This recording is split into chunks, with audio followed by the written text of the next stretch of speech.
Hello, hello.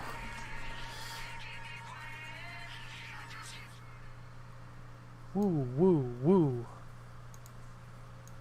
Okay, hello ladies and gentlemen, it's me, the one and only Lays Boy here, with a stream completely spontaneous, just like the good old days, when if I start a stream, you know that the idea of streaming did not pop into my head until at least 5 minutes ago.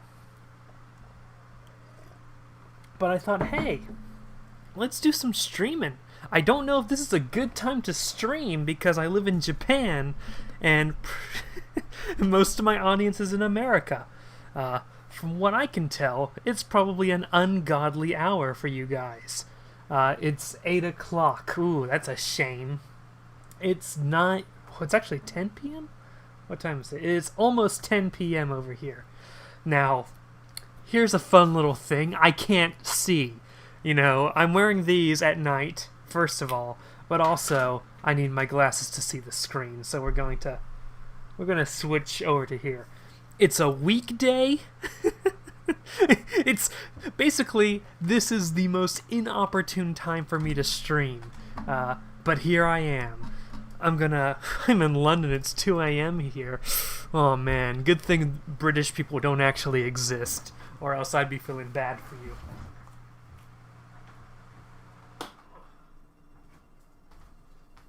So there was a situation, yesterday? Yeah, yesterday, last night.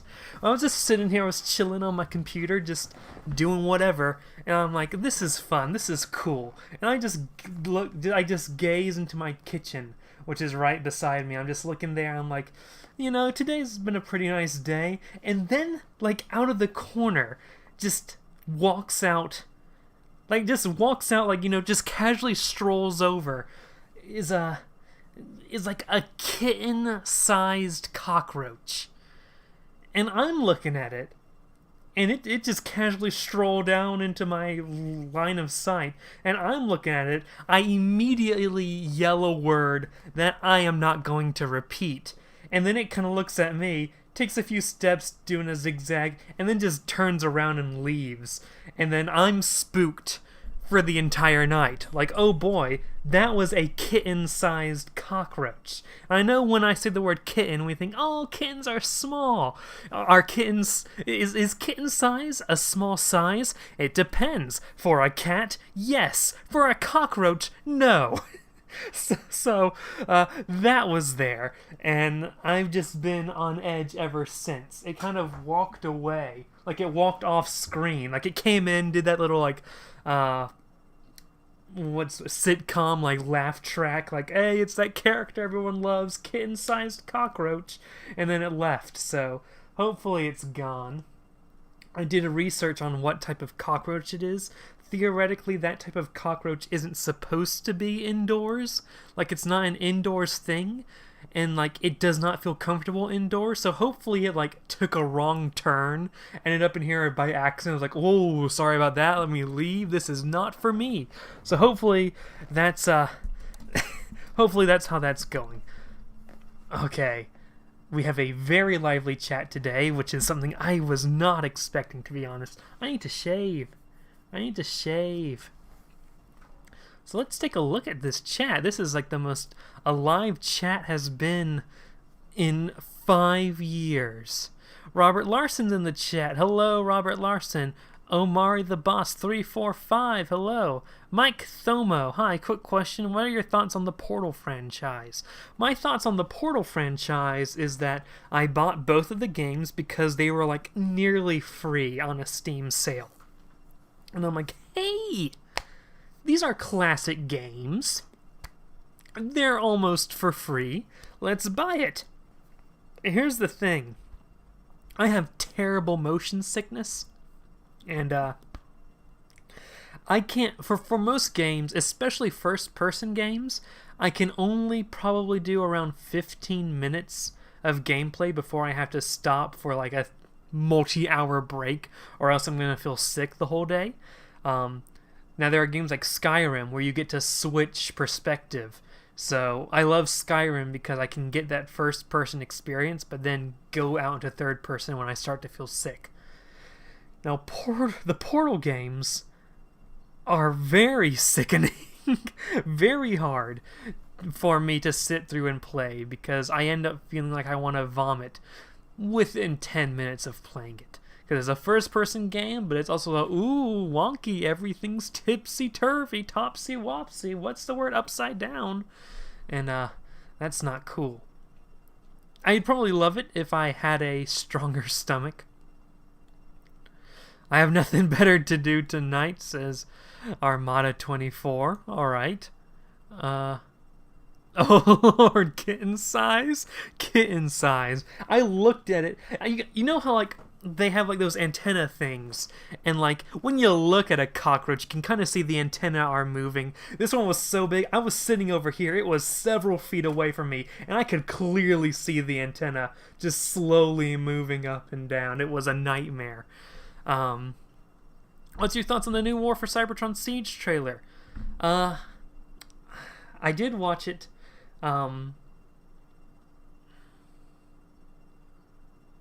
I'm not getting good vibes, man. I don't know how to, like, word it more objectively. I'm just not getting good vibes.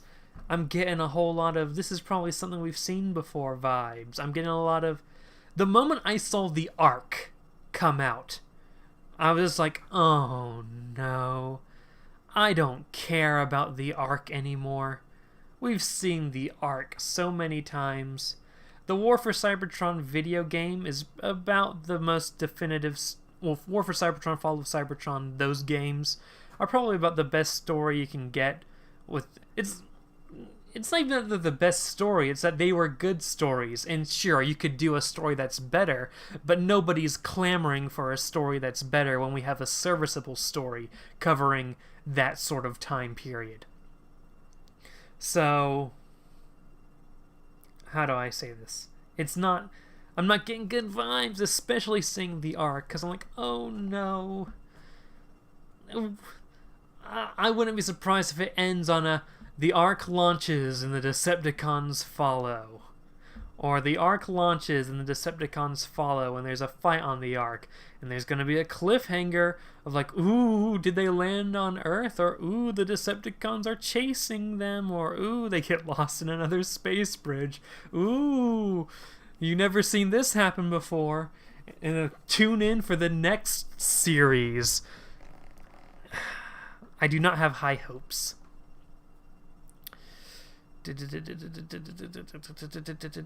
He almost sang that one Chinese song.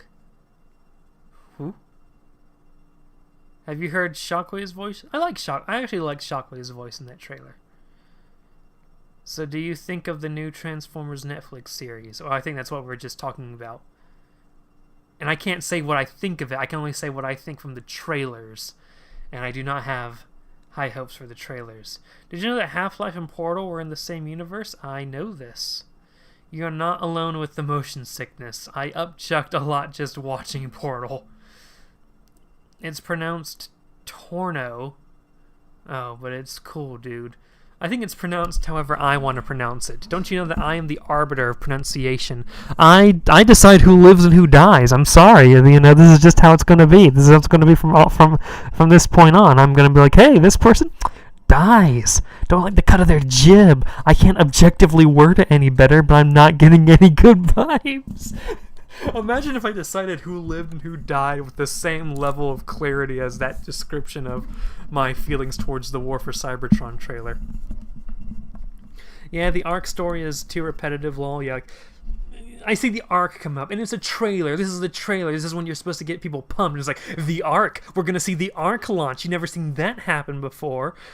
Real Transformers fans. And I'm like...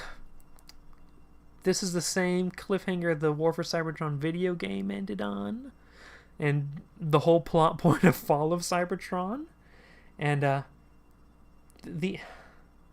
I've seen the Ark launch.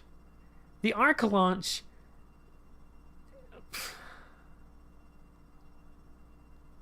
I wanted to say the Ark launch is one of those things that used to be a like big mythical Transformers moment, but now it's been overexplored. But it really hasn't been overexplored. It's been explored to a satisfactory amount, I think, to the point where it's lost the mysticism of the Arc launch. So just seeing that done again is like, bleh. Are you going to complete the Transformers animated timeline thing from way back when? What are you talking about? What? Hold up. Let me do this. Commander, did the timeline video for animated end with the Great War starting? Animated timeline.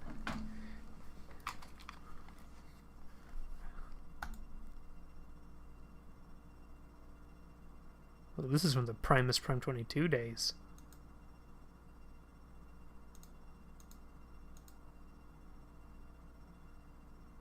If it would load.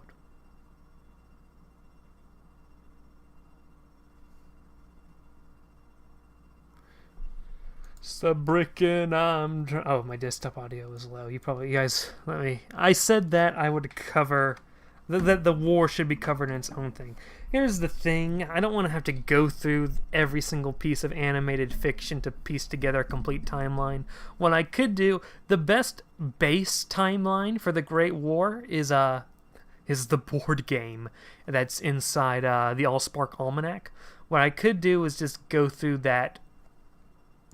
The Allspark Almanac's weird in that it gives you a timeline for the Great War, but it's not like displayed as a timeline, it's displayed as a board game, and presumably the order in which the events are written on the squares in the board game correlate with the sequence of events in the timeline. But I could do that. I could do that as the base. It might leave out like a Yokotron being killed or something like that. But I could do that. That's something I could do. And I think I've said before that I never know really how to answer questions that ask, will you ever do yada yada yada? Because, like, the answer is going to be when I feel like doing it. I can't say yes, because that sounds like I'm going to do it right now. I can't say no, because that is usually when people ask that, the subject they want me to cover is within the sphere of things I said, yeah, this is the jurisdiction, this is covered by my series Transformers lore. Like, it's something that is eligible to be covered. You know, that's what I'll say. I really don't know when I'll have the energy or passion to actually do... Yeah. Alexa, turn on the lights. It's too dark in here. Okay. Alexa, change the lights to purple. Okay. Oh, that looks very bright on... Is my camera even focused?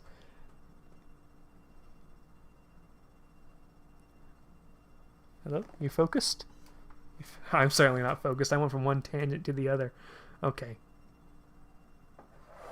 So. But yeah, like, people ask me questions like that. Will you ever cover yada yada yada? And the answer is, on paper, yes. Don't expect it, though. I already get enough... I get people like, when are you going to finish the IDW Reading Order video series? Or when are you going to finish the Universe War series? And the Universe War series is a problem because I literally have one episode left to do. It's literally so simple for me to just do it. What do you think of Team Fortress? I never got too into Team Fortress, but I liked playing it when I did play it. Like, I know there are people who are like, oh god, I love Team Fortress, I have all the hats. But whenever I load up Team Fortress, like once every 2 years, I'll be like, yeah, this is fun, and then get bored. Arms. I love combat arms, especially the, Are we streaming? OBS just told me that it succeeded in recording. Are we still alive? Did I go offline?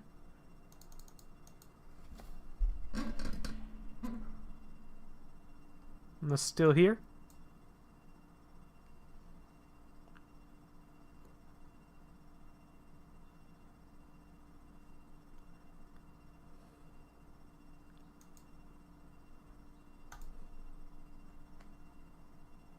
crashed when you're talking about Team... Oh, am I still here? Am I alive? Screaming it crashed doesn't help me when I'm looking at it if I'm still alive, because I'm like, oh, then I'm not live. But you're saying it crashed, but now it has uncrashed. Okay. When you were talking about Team Fortress 2, yeah, my OBS did a random thing where it said, we succeeded at doing a live stream. I'm like, what do you mean I succeeded at doing a live stream? We were still doing it. I said I never had an obsessive phase of Team Fortress 2. I did have an obsessive phase for Combat Arms. That's what I said. How do you feel about Transformers Battlegrounds, the mobile game we've... the mobile game we've been waiting for? Let me tell you, I don't think I've ever played a mobile game in my life besides Pokemon Go and that one Transformers trivia game.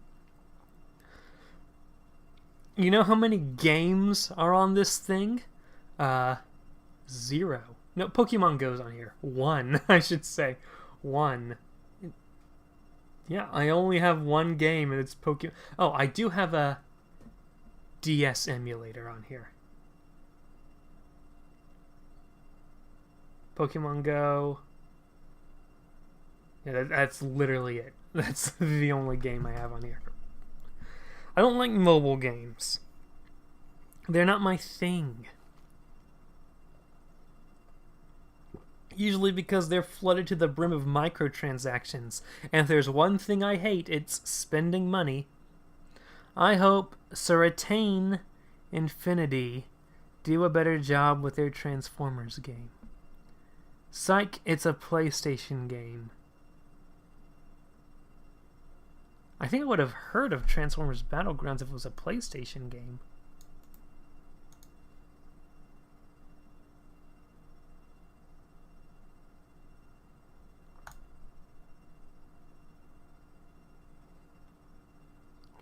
Transformers Battlegrounds, outright games. Cookies, we use cookies. How dare you use how dare you use cookies? This doesn't look like a PlayStation. This looks like a mobile. Are you memeing me, chat?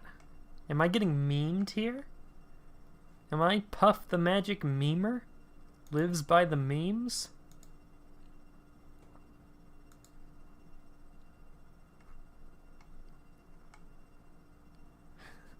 Outright Games includes Ben 10 Power Trip, Troll Hunters, Gigantosaurus the game, Jumanji the video game with a very impressive looking rock over here. I believe that's supposed to be the rock. The commander crashed. Press F to pay respects. Did I crash? Can we get a confirmation that I crashed here? Because at this point we're just saying crash without any context. No, it's actually a PS4, Xbox, PC. Impossible. Oh god, it does say available on Switch, PS4, Steam, Xbox One. What? What are you? Hold up, let me...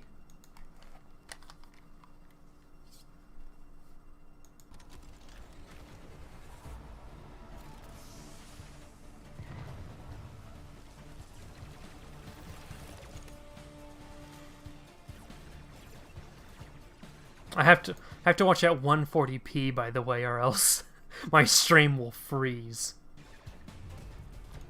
You did crash. What does that mean? Am I still alive right now?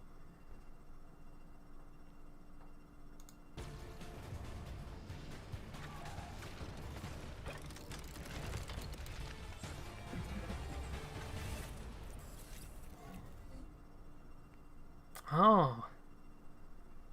That does not look like something that should be for PS4, Steam, and Xbox One. Oh no.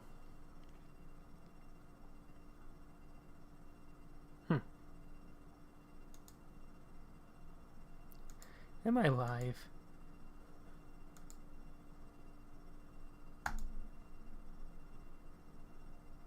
I look live. Hey Radix, are you live?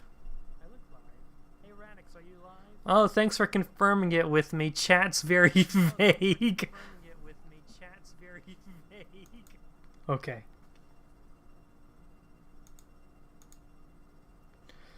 I miss the good days of TF video games.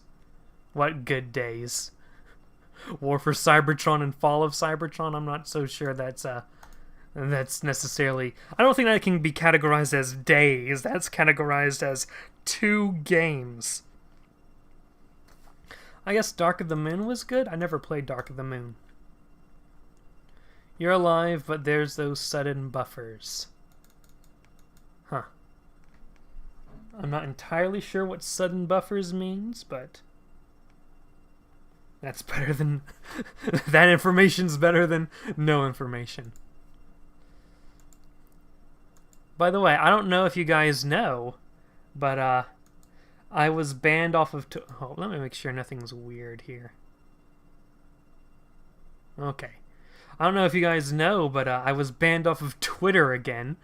But this strange Twitter account, which I have no control over and is not me, a mysterious stranger with a mysterious profile picture. I have no idea who it possibly could be.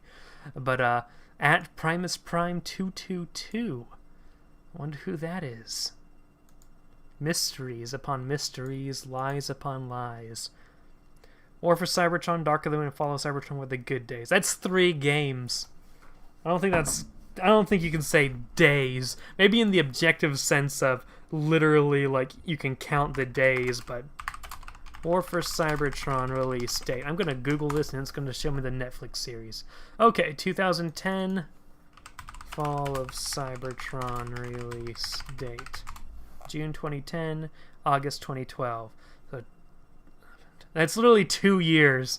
I don't think 2 years is enough to consider. Dark of the Moon came out in between, right? Dark of the Moon game release date.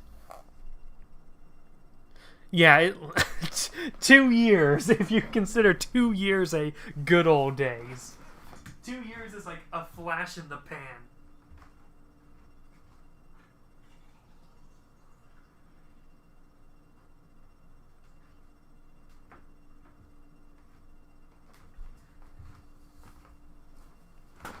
Had to get some water. You gotta stay hydrated. Can we get hashtag stay hydrated in the chat? Yes, the literal days. You know what? Let's count. Let's see. Fall of Cybertron was released then. War for Cybertron. Okay. War for Cybertron was released June 22nd, 2010. Fall of Cybertron was released August 21st, 2012. So, June 22nd. How many days from June 22nd, 2010 to August 21st, 2012.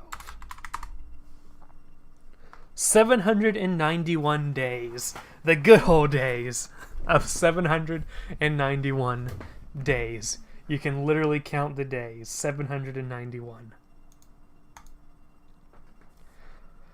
What are the most stupid weapons in... what are the most stupidest weapons in Skyrim? There's the fork that you can use occasionally. The fork's kind of crazy. I'll be honest, when I play Skyrim, once I get a... I'm almost always a dual wielder. I wield 2 one-handed swords.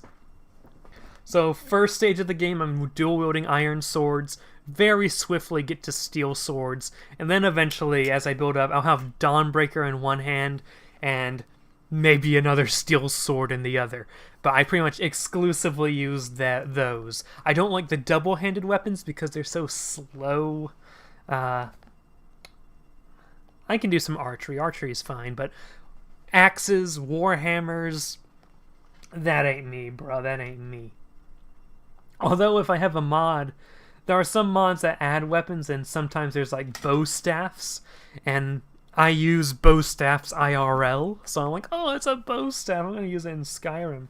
I'm gonna use that. I don't like magical staffs. I don't like having to keep those charged. I don't want to bother with that. Armada had a good game. I know Armada had a game I don't know if it was a good game. I remember I've never played the Armada game, but I just assume it has some sort of like collectible quest with the minicons. Transformers Armada game.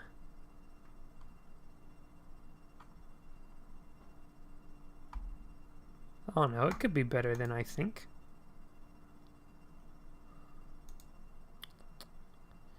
Gameplay. Autobots versus Decepticons. Transform into vehicles whenever they wish. Minicon collecting for weapons and abilities. Ew. I don't think I've ever completed a like collectibles quest in any video game ever. And that's saying something because like one of my favorite games was Batman Arkham Asylum, and the Riddler trophies aren't that hard to get. But I didn't even bother to get all of the Riddler trophies.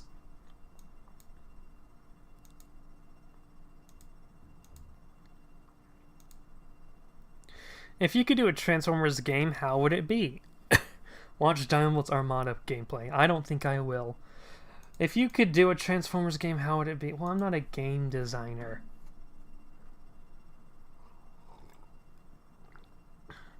So let's... Wait, how's your life with COVID-19? Personally, I'm waiting for the sequel, COVID-20. I live in a remote village in the middle of nowhere. Nothing has changed for me at all. If I had to make a Transformers game, I'll be honest, I would just make it Skyrim, but for Transformers instead of of whatever everyone in Skyrim is. Because Skyrim, like big open world RPGs, are my favorite types of games. So just maybe have it set in like already established continuity, so we're not like building everything from scratch. Sort of like how I don't want to say, maybe like take like the spirit of the Batman Arkham games, in which they adapted the comics of Batman into the games. You know, that sort of respect for the source material and obvious love and care put into creating this world, and then intersecting that with Elder Scrolls or Fallout style gameplay. Probably set on Cybertron, which is interesting coming from me because I am not a fan of Transformers stories set on Cybertron, but at least for gameplay purposes, it might be more convenient for it to be set on Cybertron. Maybe just a general like No Man's Sky, Outer Worlds style space, maybe. But I think there would be too much technical limitations to really have it fit on Earth. Starscream was a hard boss in that game, Armada game. He was very, very fast. What do you think of the Doom franchise? I've only seen people playing Doom, and all I see is a lot of blood and violence. And that's about it. And, maybe there's more to it than that. I haven't played it. But just based on from what I've seen, it doesn't look like something I'd really be into. It looks like a lot of, yeah, we're killing everything. We're being super metal. Yeah, DC Dark Knight's metal. Seeker or Groundbot, if you're going to be a race in Transformers. There are only two unless you play as a Minicon or Beast. I can't tell if you're like suggesting additions to that game idea I had, or if you're like asking me what race I want to be.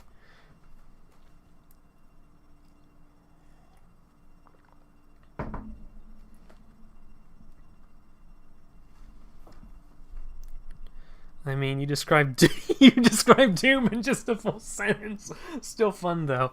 Yeah, I could see it being fun gameplay wise. But to be honest,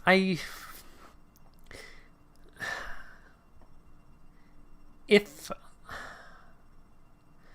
most games I play aren't for gameplay, I guess I'll say that. Like, I like the Arkham games because I like the story and characters. I like the Skyrim games. I like the, let's say, Bethesda games for the role-playing aspect of it. so that isn't necessarily gameplay. But I also really like strategy games like Europa Universalis, and I guess you could make the argument that that's gameplay, but it's also a map strategy game, so that's kind of different. I like Empire Total War. I certainly don't like that for the gameplay, I guess. I guess I like that for the strategy. RPG, same opinion here. I had an idea for a Far Cry 5 style game with the idea of a Decepticon human cult, but IDK. It's an idea that should probably stay that way. I don't have like a Transformers game idea that I'm like chomping at the bit to go over to Hasbro and say, "Hey guys, I have an idea." There's just no music. Let me open up Spotify. Nearly all my songs on Spotify are lyrical, though. Certainly all copyright claimed, but yeah, I got nothing on Spotify.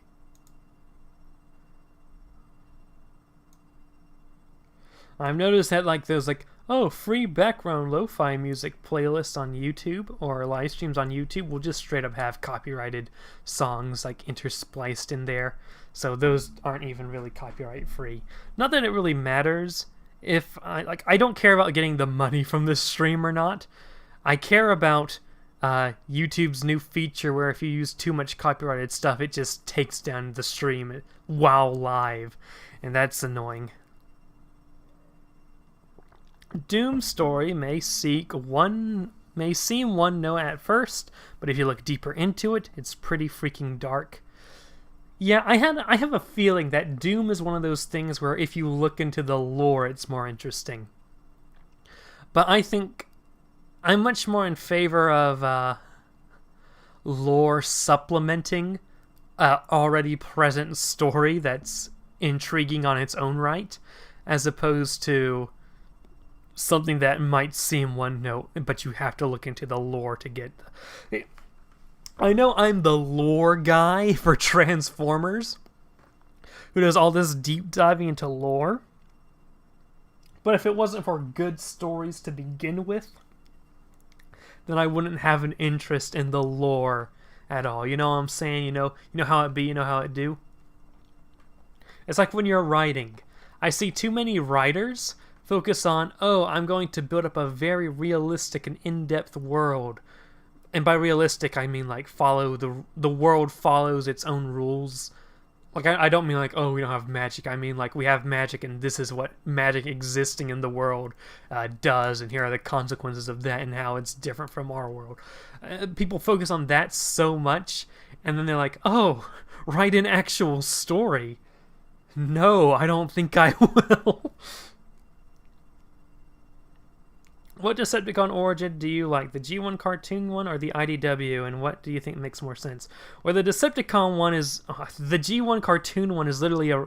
There are two types of Autobot Decepticon dichotomies in Transformers. There are the race wars, the continuities where Autobot and Decepticon are separate from an ethnic level.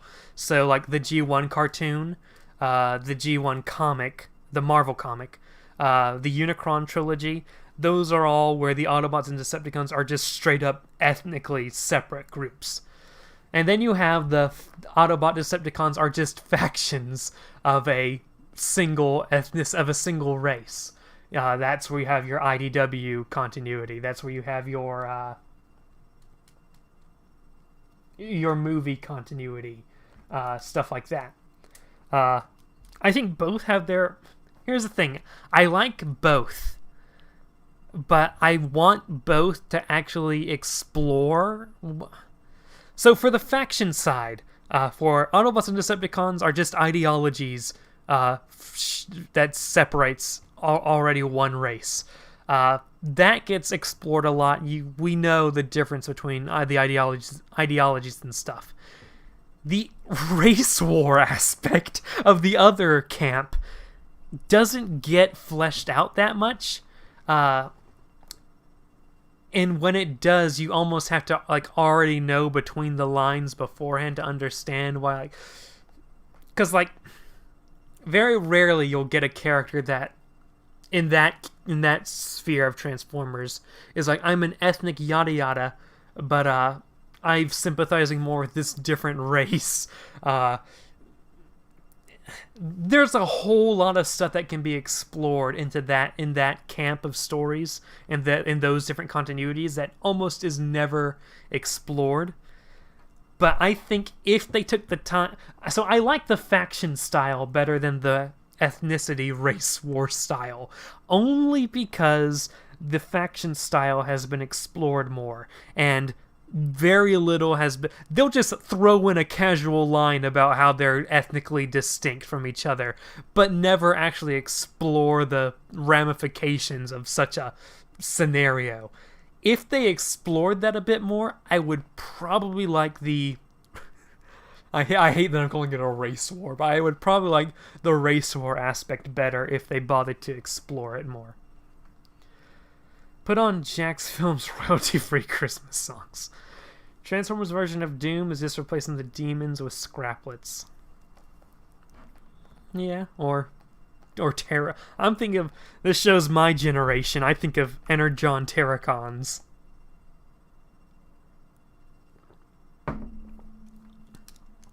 Because I'm a Unicron Trilogy boy. I grew up in the Unicron Trilogy. I grew up hunting minicons for sport. You get a long spear, you go into the wild, you just make a lot of gurgling sounds. That's how they talk, you know? And then they come out into the woods thinking that, like, oh, you're singing a traditional minicon hymn. And then you just chuck the spear at them, goes through their heads. They're a little bit shorter than you, so it's fun. My generation was Maximals versus Predacons, I see. Same here. Cybertron was the crap. I would say Cybertron was crap. I really don't like Transformers Cybertron. Is Cybertron the worst Transformers series? I don't think it's the worst series, but that's not to its own merit. I really don't like Cybertron. I think and here's what I hate. I hate that, like, Energon is my favorite Transformers series, but everyone who, like, every Unicron Trilogy apologist will say, the Unicron Trilogy wasn't that bad, Armada had good parts, and everyone agrees Cybertron was good, and I'm like, whoa, hold on. I'm a Unicron Trilogy apologist, but I will make no argument in defense of Cybertron. Cybertron is not my cup of jam. I ruined that saying. It's not cup of jam, but I'm going to keep it cup of jam. I think Carnavac and the Marvel continuity struggled a bit with being constructed at a Decepticon while sympathizing with the Autobot side. I literally don't remember Carnavac. You could be right. I just don't remember. I haven't read the Marvel continuity series in a long time. In like 5 years? Yeah, I haven't read it in 5 years. Because it's so hard to reread through the Marvel series. Because, like, the first solid 2/3 of it is just Bob Budiansky, like, guess I'm gonna do this. It's just Bob Budiansky just letting the 80s run through him. And then Simon Furman comes, and Simon Furman's like, hey, you know what we could do? We could tell an actual story. I like how Bob Budiansky just gradually gets more and more off the rails until you have that one book where it's like two Micromasters going to some, like, planet in the middle of nowhere and participating in this weird alien, like, wrestling tournament, and, like, immediately after it's like, okay, let's bring Simon Furman, we gotta have somebody clean this stuff up. Bob Budiansky's getting a little bit woo, a little bit way, a little bit whoo out there, so let's let Simon Furman cover this. And Simon Furman's like, immediately, alright guys, let's start talking about gods. And proceeds to, like, give the most strongest conclusion or strongest climax and falling action Transformers has, like, ever seen. Cybertron was the worst of that trilogy, and I think it's one of the worst. Ironhide in that series was the worst. It's also... I like Ironhide. from Transformers Energon. I really like Cybertron, even rewatching it now, but I can see why people hate it. Fillers galore and intense scree. UK Transformer comics were awesome? Sure. Worst TF cartoon to me is the 2001 Robots in Disguise. Just way too goofy. Best cartoon is Prime. I don't think Robots in Disguise is bad. 2001 Robots in Disguise. I certainly think 2015 Robots in Disguise is much worse. I think 2001 Robots in Disguise is the water of Transformers. Like, it's like you're watching and you're like, okay. That didn't take me on any crazy emotional ride. That didn't take me through any, like, intensive twists and turns. It just kind of was what it was.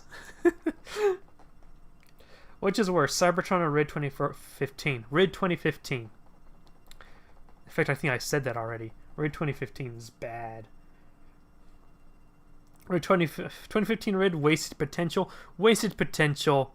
Like, not only was it a bad show, it was even worse considering what show it was supposed to follow up on and be a sequel to. You know, you don't, like... It's like at a talent show where you have this one kid who does like this fantastic piano melody that makes everyone cry, and then like this 3-year-old comes out dressed like a clown and is like trying to juggle bowling pins and just tosses one in the air and he doesn't even catch it, he fumbles it and then takes a bow and leaves. Like, that's what Robots in Disguise was. 2001 was decently animated. I wouldn't say it's. I would say it's the water of animation, especially for the time period. It was like the bare bones minimum they could get away with doing. Not that it was bad. I'm just saying it was the baseline. It was decently animated, even though it was basically just filler for the Unicron trilogy. I really wish IDW Hasbro would revisit it in some way. I don't think it's. Well, here's the thing. I watched Car Robots. And Car Robots is just another season of the Japanese or not, but a sub-series of the Japanese Generation 1 cartoon. Car Robots, and by extension Robots in Disguise, or really Robots in Disguise only barely stands as a separate continuity, like a separate continuity family. It's like, it's so intrinsically tied into G1 that it's really weird to separate it. They had to change it up because parents complained about how dark it was, so they super overcorrected. Did parents really complain about how dark Prime was?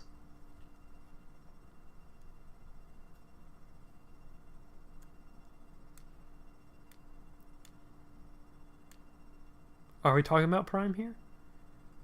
I don't know what we're talking about here. I recently watched the animated Robotics series from the 80s. It was pretty fun. Yeah, I've seen Robotics. Robotics! You have Peter Cullen voicing the villain. It does take place in the Transformers multiverse. It's not Jokus, is it? It's not Jokus. What cluster is it in? See, I used to know these things off the top of my head. Jokus is like Mr. Potato Head. Don't say it. I have to remember the Universal cluster. It's not Jokus. It's not Gargant. It's a Zobiter. That's what Robotics is. Robotics is in the Zobiter cluster. Yeah, apparently there were complaints that we got Robots in Disguise 2015.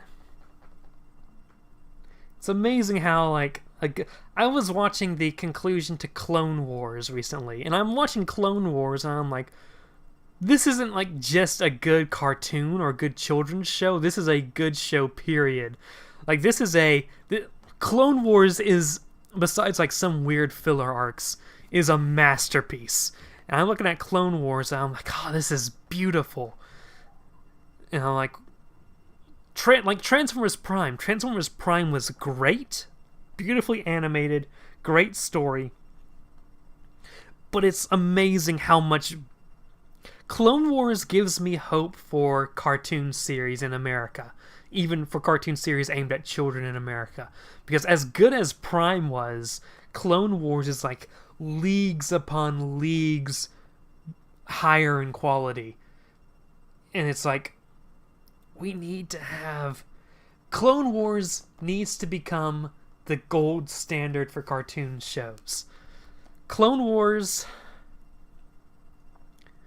great story, great characters, great stakes, managed to tell stories that hooked people without having to pander.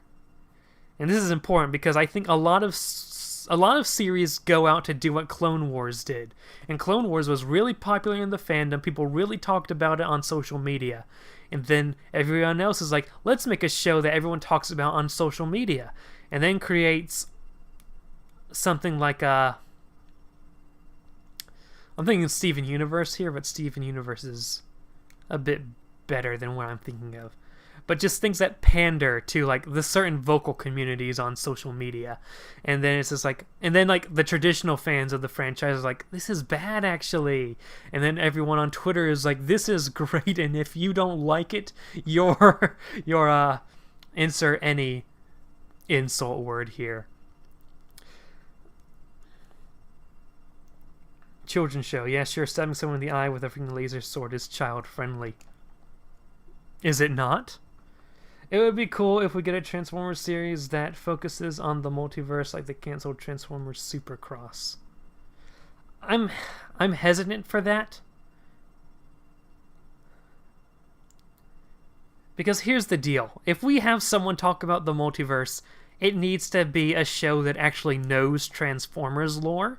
It needs to be a show that knows what the multiverse is in Transformers lore. It needs to understand how Transformers lore works. We can't... A show to do that would have to address the Shroud. It would have to address the Shroud in some way, shape, or form. And, like, getting the deep lore concepts properly addressed in a Transformers cartoon that's made for a general audience is... I don't think is going to happen. To be honest, I don't think that's going to happen, which is a shame. And if a show tries to tackle that issue, or tries to tackle the multiverse and stuff without really looking into the actual lore of Transformers, it's just going to create more problems. For example, let's say in a world where the Shroud didn't happen, Cyberverse would have created problems with how it treats the multiverse. Cyberverse can really only work in a post-Shroud Transformers continuity. It can only work after Transformers had ended, you could say. Batman animated series is better than Clone Wars. As someone who loves the Batman animated series, I strongly disagree. I don't like that they are giving less Decepticon characters and more drones. One thing I enjoyed about G1 was that they had characters and not many drones. The G1 cartoon, if that's what you're talking about, had a handful of personalities, but for the overwhelming majority, they were drones. Like, that hasn't really changed. The Unicron trilogy tended to characterize their Decepticons more. Animated characterized its Decepticons. Well, not characterized, gave them personalities. There's a difference between characterization and having personalities.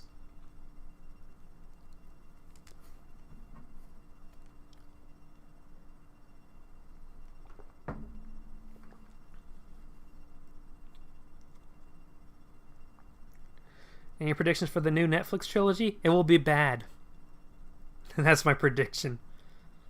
I probably won't watch it, is my prediction. You know, I'll be honest with you, I won't watch it. I don't think I'll watch it. Not necessarily as like some boycott or protest or anything, it's just that I have no interest in it. It doesn't look good. I'm not hyped for it. Why would I watch it? And also, like, now that the Shroud's done, now that the Shroud happened, I'm not really... Like, I haven't watched most of Cyberverse. I haven't watched... Okay, what has come out since the Shroud? Cyberverse, the new IDW comic continuity, the Bumblebee movie,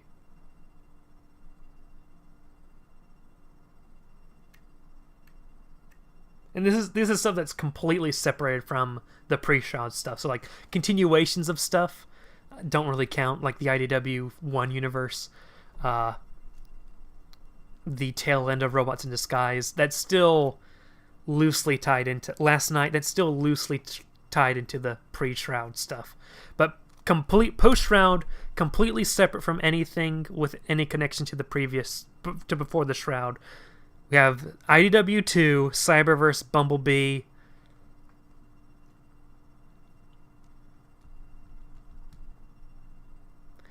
That's mostly it as far as major stuff is concerned. And IDW 2, bad. Cyberverse. It's not my cup of tea. I'm not going to call it bad, but it's not my cup of tea. Bumblebee, pretty good. But and now we're getting this Netflix series, and like the post-Shroud stuff, I don't think has earned. It's a lot like Star Wars, where like Star Wars had an expansive, expanded universe, and they threw it out and then created the canon universe. And everyone's like, oh no, that's too bad that we lost this continuity, but maybe what comes out that's new will be worth it. And I think a lot of people would say, The Mandalorian's pretty good, Clone Wars is pretty good, but it's a mixed bag after that point. And like at least for Star Wars, for the people who like were like, oh, canon better be good enough to be worth throwing away Legends, at least they have The Mandalorian and the conclusion to Clone Wars. For Transformers, like, oh, they threw away all that continuity from the Shroud, with the Shroud. This new stuff better be good, and really Bumblebee is the only strong contender for being a good post-Shroud story.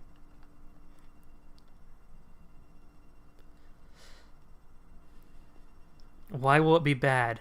I think we spent like the first half of this stream talking about how it doesn't look good. So should the Shroud be reversed, and if so, how? Okay, that's a good question, because for as much as I complain about the Shroud happening, at the same time I do not trust the storytellers and writers with current Transformers stuff to not create more issues if the Shroud had not happened. It's like putting down your dog with euthanasia. And it's like, oh, I hate that I had to euthanize my dog. But at the same time, if that had not happened, the dog would suffer more, you know? It's sort of similar to that situation. Where if the Shroud had not happened, we would have a lot more continuity issues, and I would be... If the Shroud had not... Let's say the Shroud had not happened, but Fun Publications lost the license to Transformers. Fun Publication and Takara Tomy. Fun Publications and the Japanese side of the franchise, especially Hayato Sakamoto, were the only people just like, oh god, we gotta keep this together, man, we gotta keep this together. And like Michael Bay's like, explosions go brrr, and nobody on the aligned team was even getting things straight with their own one continuity, let alone how it fits in the multiversal aspect. And then IDW's like, hey, let's copy the aligned strategy of how they use the 13, ignoring that they had to create this whole mythos as to why Aligned was able to do what it did with the 13, with the whole Union cluster stuff. So, but Fun Publications lost the license, and then Hayato Sakamoto's Transformers Legends manga came to a conclusion, although he's still putting out like things that are in a very similar vein to Legends. So the Fun Publications lost the license, Sakamoto's manga ended. That's like having a hospital that only has 2 doctors trying to keep all these patients in one piece, and then they both leave. And then you just have a hospital full of patients with no one seeing to them. Because those 2 things happen simultaneously, I know why the Shroud had to happen, because Hasbro does not want to pay attention to its continuity. All Hasbro cares about is selling the toys. And story only comes at promoting the brand. I'm not necessarily saying the story is to sell toys. There's several bits of Transformers fiction that aren't necessarily directly to sell toys, but the stories are there to help promote the brand. Take like the IDW comics, for example. They're not necessarily selling toys, but they are there to help perpetuate the brand. But I don't think Hasbro has anyone on their staff devoted to a story group to understand Transformers metafiction, Transformers meta continuity, and how it all fits together. They had fun publications and Hayato Sakamoto doing that stuff. And Sakamoto was just doing that because he was a Super Transformers fan. Fun Publications was doing that because they were run by Super Transformer fans. But with those two gone, everything was going to fall apart. So I can see why it happened. So if the Shroud had not happened, we would have a lot more issues. Now, should the Shroud be reversed? The Shroud should only be reversed under the following circumstances. First and foremost, Hasbro needs to have a dedicated team devoted to continuity. They need to have a dedicated story group. They need to have, and that story group needs to have the power to, essentially, most importantly, they need to have the power to tell the live-action movies, no, you can't do that. They need to, because it might be less of an issue now that Michael Bay's out of the picture. It's hard to tell, but Hasbro will bow to the whim of the movies, with the exception of like look, Hasbro told no to the IDW comics several times because IDW had like a sort of sexual innuendo joke they wanted to insert here, or a really dark thing they wanted to do here, and Hasbro said no. On the other hand, Hasbro said, oh, Revenge of the Fallen? Put it out, man. No need to make any changes to that. So, just make us that money. IDW certainly isn't making us any money, but these movies are what's keeping us alive, so you follow your artistic dream, Michael Bay. They need to have a story group that has the authority to tell the movies no with certain ideas they want to do. Will that ever happen? No. That doesn't fit Hasbro's current business model. That doesn't fit how Hasbro sees Transformers. It just would not happen. So because if some miracle were to happen in which Hasbro paid attention to continuity, like Legends era Star Wars, then I would say, yes, lift the Shroud, let's have a golden age of Transformers stories. But that's not going to happen. So as much as I complain about the Shroud, I understand why. I just wish, ultimately, the root of the problem is Hasbro looking at Transformers as a product, which ultimately I can understand why Hasbro looks at it like that.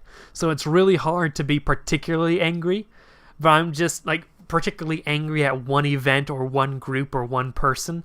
It's hard to do that. Unlike like Star Wars, where everyone will target Disney or Kathleen Kennedy or Rian Johnson, you really can't pin it on anyone for Transformers. It's literally technically, the Shroud was kind of like a saving grace. The Shroud was Fun Publications like, we know what's going to happen when we lose the license. Let's just put a bullet in it.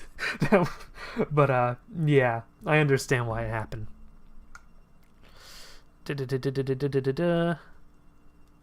Yeah, there's no way Hasbro would stand up to Michael Bay. Will you do something like, let's like write a Transformers show again? Maybe. I'm not a fan of doing that again, though. So you don't like nothing new? Where did I say that? You don't like the new stuff? Luigi, when did I say that? Did you hear me when I said that I liked Bumblebee? Did you hear me where I said that? I said Cyberverse wasn't my cup of tea, but I thought it was... I didn't think it was bad. I do think IDW 2 is bad.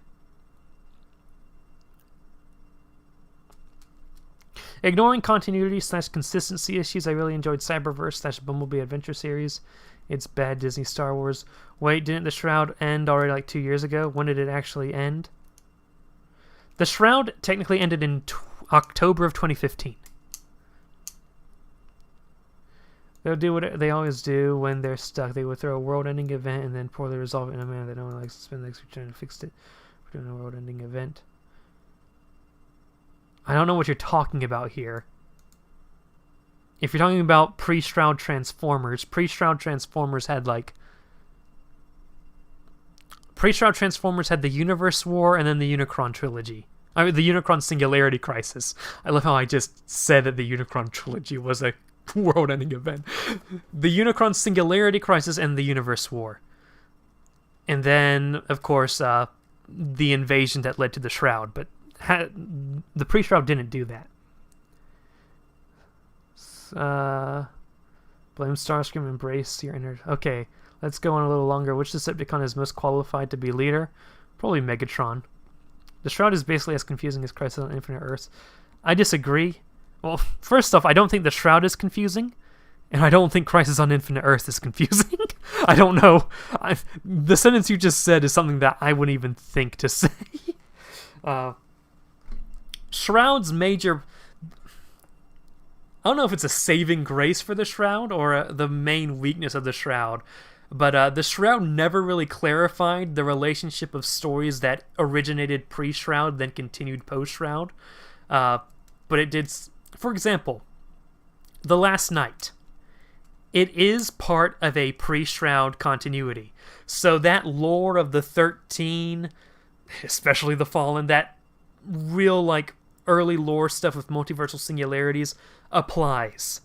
And then you get The Last Knight, which happens after the Shroud, and they introduce Quintessa as like an original Prime. And if the Shroud had not happened, it's like that doesn't make sense because that's not how that happened. But then the Shroud is like, the Shroud comes in and you can say, oh yeah, the universe can now suddenly spawn a dude that will say that they're part of the original Primes. And nobody's going to say, but well, that's not right. Optimus has met the Primes and he doesn't look at Quintessa and say, you weren't there. But because of the way the Shroud works, it's like, we can allow that to happen in the story.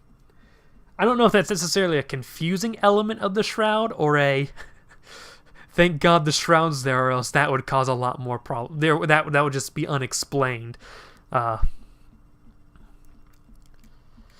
Shroud... Crisis was convoluted, though. I disagree. I don't think Crisis on Infinite Earths was convoluted.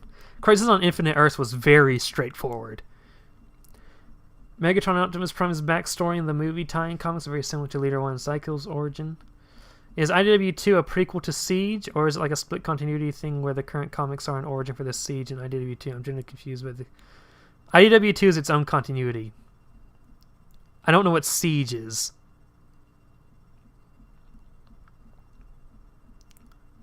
What opinion of the Siege trailer?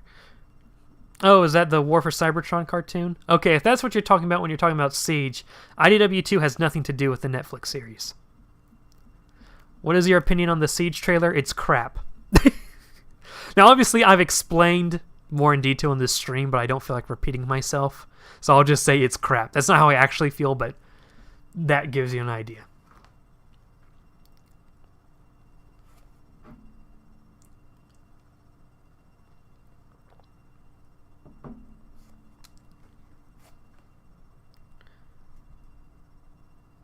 IDW2 comics are overall just bad. I mean, personally, I like Galaxies, but the main line can... You know, I think Galaxies is bad, too. I've only read the Constructicons arc. The Constructicons arc was abysmal. It was embarrassingly bad. But so was the main line.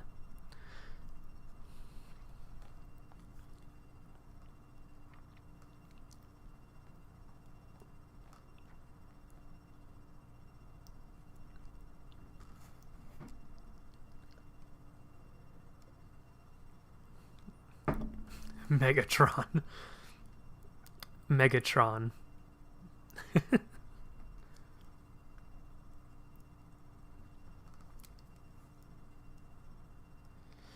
Being an avid comics fan, do you watch Comics Explained? Comics Explained is Rob, right? From time to time, I'll watch Comics Explained. I lost all hopes of IDW2 becoming Goose, honestly. I too have lost all hope of IDW2 becoming Goose. I think it's bad. I think it's... At this point, I'm just riding this roller coaster, seeing how bad we can get. I haven't read a lot of the recent stuff. Like, if you look back, my most recent review of the IDW2 books is the most recent book I've read. I haven't caught up yet. I read IDW2 and it's okay, at least. I disagree. I don't even think it's okay. I think it's bad.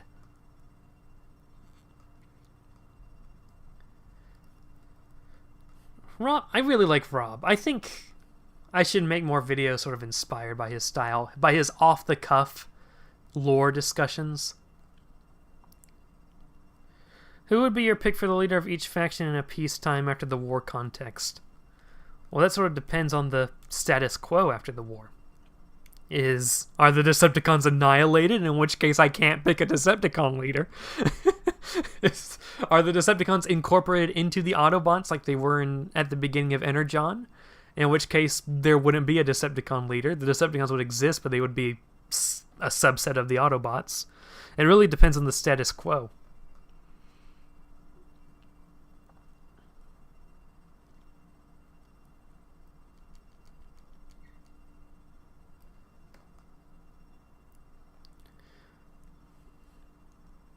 Is this even a Autobot Decepticon peacetime, or are we talking about advancing through the timeline into a Maximal Predacon peacetime? In which case, is it like a Tripredacus Council Maximal Imperium separation of powers type deal? Or is it a post-Great Reformatting Cheetor accidentally happens to become the leader of all of Cybertron type deal? And the fact that TF-84 and the whole Star Saber is being part of Marvel G1 crap IDW was doing, I don't like people like, oh, Star Saber's in Marvel. I don't understand the opposition to that. I don't like the idea of 84 coming out because 84 number 0 contradicted continuity already. Like, if you're making a book to expand the continuity, sure. Don't contradict it. The last thing we need is a new comic that creates continuity errors. That's literally the last thing we need. So I am not looking forward to the 84 comic because I can only see it creating more errors than expanding it. To give a potential context to his question, the situation towards the end of Cyberverse series was half the planet was Decepticon territory, and the other half was Autobot, with a big wall in between, and there was a ceasefire/tolerance. Is that how Cyberverse ends? That's kind of a lame ending. But in that context, why wouldn't Megatron and Optimus Prime just be the leaders? It doesn't end that way.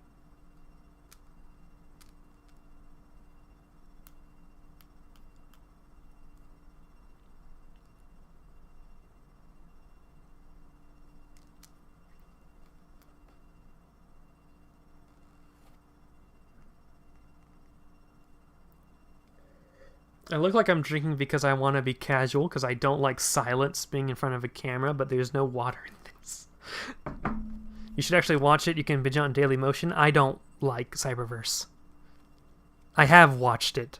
I haven't watched it all the way through, but what I've watched Season 1, a little bit of Season 2, and then bits and pieces of Season 3, and I'm like, this is not good. This is bad.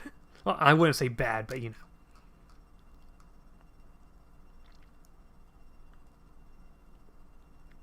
So honestly, I don't feel like wasting my time watching something I know I don't like. One for each. Say one Decepticon victory and one for Autobot victory. Decepticon victory, Megatron, Autobot victory, Optimus Prime. Assuming they're alive.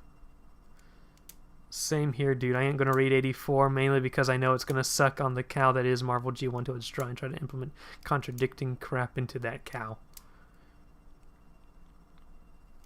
I have no opposition to a continuation or expansion of Marvel's Transformers continuity. But like I said, I know there's going to be continuity errors that we just don't need.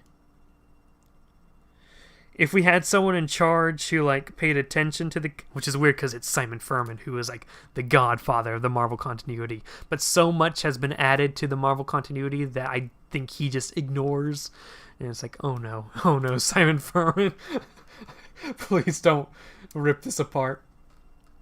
Because I like the Marvel continuity. I think there's a lot of places it could be expanded upon. I think we need to do whatever we can do to get the timeline that James Roberts used in Transformers Eugenesis. We need to do anything we can do to get the timeline from Transformers Eugenesis actually applied to the canon Marvel timeline. Because the timeline used for Eugenesis was brilliant. And maybe even canonize Eugenesis. I know that I don't really like James Roberts' writing, but I think Eugenesis was brilliant. And I would not have a problem with Eugenesis being canon. The only change I would want to make to the Eugenesis timeline is we gotta fit alignment into there. It's weird. The timeline for Eugenesis does not include alignment, which I'm not sure, but maybe by the alignment was in a weird state where it's like, is it official or is it fan fiction? And then they later made it canon. Maybe Eugenesis was written before alignment was made canon. But it also seems weird to see Eugenesis with such an attention to detail to the timeline not pay homage to alignment, which was like the godfather of like the not progenitor, but like the patriarch of Transformers fanfiction. The Megatron from the Cyberverse universe is killed by a Megatron from another universe who killed Optimus on the spot. If nothing else, finish the last couple episodes to get caught up on the story. It gets a bit ridiculous towards the very end, but they extend something off of it.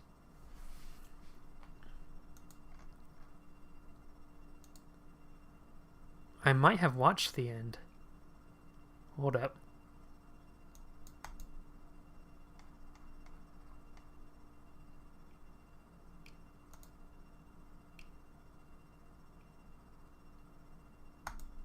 Oh yeah, I've watched the end.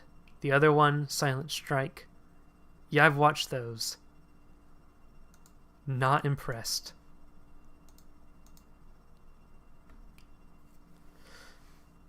I don't think Megatron would be a good peacetime leader in a reconstruction. But Megatron's what unites the Decepticons. Megatron's gone, they'll just pull an Empire from Legends Star Wars where everyone starts fragmenting and attacking each other. Megatron unites the people. And he has a plan depending on what continuity. See, it's so hard to talk about Transformers in vague terms like this because like there's a lot of nuances between Megatrons. Here's the thing though, to me at least, Marvel G1 ended with Regeneration 1. That's it, let it be. We don't need any more confusing crap, let the cow be. To me it ended with alignment. Regeneration 1... Okay, so the canonical... So Primex 984.0 Gamma, dear God, it's been a long time since I've used universal notation. Primex 984. Is it 0? It is 0. 0.0 Gamma, the original US G1 Marvel comic continuity, ends with alignment. So the original one does end in alignment. Regeneration 1 is a splinter timeline, so it's not the canon. Well, it's canon to the universe that it takes place in, but it's not the Marvel timeline. The Marvel timeline ended with alignment. And theoretically, this 84 stuff fits into Primex 984.0 Gamma, and not whatever the universal notation is for Regeneration 1. So, yeah.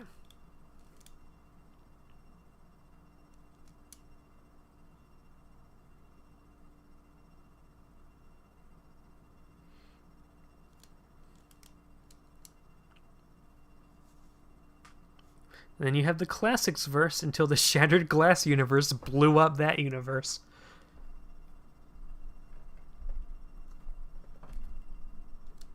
I love that. I love that shattered glass just invaded another universe and blew it up. That's that's peak shattered glass right there. I'm not even sure. Like, they blew up that universe. But, like, you only see, like, the planets, like, Nebulos and Earth and Cybertron blow up. So is the space still there? It's, like, weird.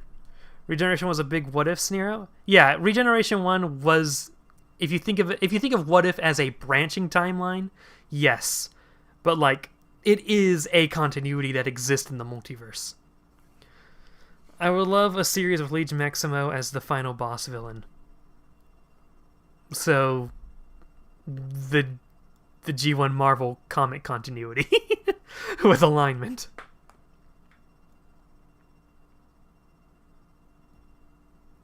I didn't enjoy Shattered Glass. Well, that's a shame. I think Shattered Glass is overrated, and I think a lot of people don't know what Shattered Glass is. Like, so many people know Shattered Glass, and they just say, oh, that's the one where the Autobots and Decepticons are opposite. But Shattered Glass kind of plays a larger role in the multiverse. It's where Cliffjumper accidentally ends up going to after being separated from the Nexus Prime people. It's the universe that invaded the Classics verse. It's the universe that kind of kicked off the Shroud, to be honest. Like, Shattered Glass is much more than, like, people on Tumblr like, oh, look at this evil Optimus Prime. It's a lot more in-depth than that. And that's what I appreciate Shattered Glass for. It's also technically a reverse version of the Prime X98 4.0 Gamma, the original, I'll just say original universe, because that's the first piece of Transformers fiction that came out. So the original, it's a mirror universe of the original OG universe. What time is it? 11:10. Okay, I better get to getting. I better log off here before I commit acts of terror. Thank you all for coming out to this sporadic stream. I did not expect so many people to come in. I did not expect such an active chat. That was a surprise, to be sure, but a welcome one. I don't know why I'm making so many Star Wars references lately. I've been watching a lot of Star Wars lore videos, that's why. But yeah, thanks for coming out. Subscribe to the channel if you have not yet. I see this misconception a lot that Shattered Glass Optimus is the same as Nemesis Prime. Yeah, conceptually I can see how people can get that misconception. It'd be cool if we get a universe where the Autobots and the Autobots factions are all but scattered in Overlord, Death Swords, and Megazark or Warlords that portray Megatron. Very specific concept right there. Alright guys, I'm gonna go do whatever it is I do. Don't destroy the world while I'm gone.